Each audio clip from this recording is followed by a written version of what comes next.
ابھی رسول حضرت ابو امامہ باہلی رضی اللہ تعالیٰ عنہ کو ہشام بن عاص نے بتایا کہ میں اور میرے ساتھ ایک اور شخص کو روم کے بادشاہ کے پاس اسلام کی دعوت کے لیے بھیجا گیا۔ روم کے بادشاہ نے رات کے وقت ہمیں ملاقات کے لیے بلایا۔ ہم اس کے محل میں داخل ہوئے تو اس نے سنہری گھر کا ایک ماڈل منگوایا اور ہمیں دکھانے لگا۔ اس ماڈل میں چھوٹے چھوٹے کمرے بنے ہوئے تھے۔ اس نے ایک کمرے کا دروازہ کھولا جس میں سے ریشم کا کالا کپڑا نکلا جس پر لال تصویر بنی ہوئی تھی۔ ہم نے دیکھا کہ اس تصویر میں ایک شخص ہے جس کی موٹی موٹی آنکھیں ہیں، اس کا بدن بھاری ہے، اس کی گردن کی لمبائی میں نے نہیں دیکھی لیکن اس کی زلفیں انتہائی خوبصورت تھی۔ بادشاہ نے پوچھا کیا تم اس شخص کو پہچانتے ہو؟ ہم نے کہا نہیں۔ اس نے بتایا کہ آدم علیہ السلام ہے۔ پھر اس نے ایک اور دروازہ کھولا، اس میں بھی ریشم کا کالا کپڑا تھا لیکن اس پر سفید تصویر بنی ہوئی تھی۔ تصویر میں جو شخص تھا اس کی آنکھوں میں سرخ ڈورے تھے، سر بڑا تھا اور داڑھی بڑی خوبصورت تھی۔ بادشاہ نے پوچھا کیا تم جانتے ہو یہ شخص کون ہے؟ ہم نے کہا نہیں۔ اس نے کہا یہ نوح علیہ السلام ہے۔ اسی طرح اس نے ایک اور کمرے کا دروازہ کھولا، اس میں بھی ریشم کا کالا کپڑا تھا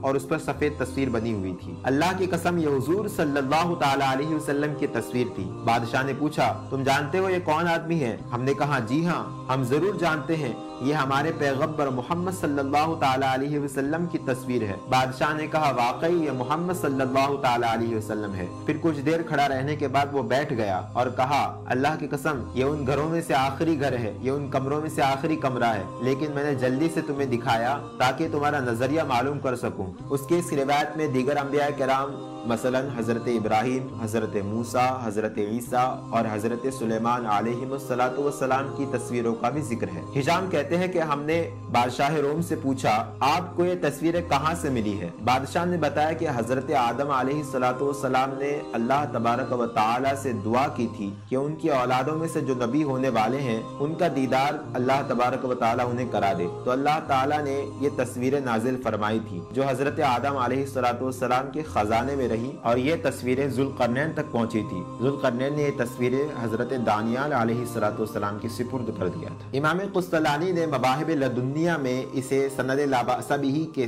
ساتھ دلائل بیہقی اور حاکم سے نقل کیا ہے۔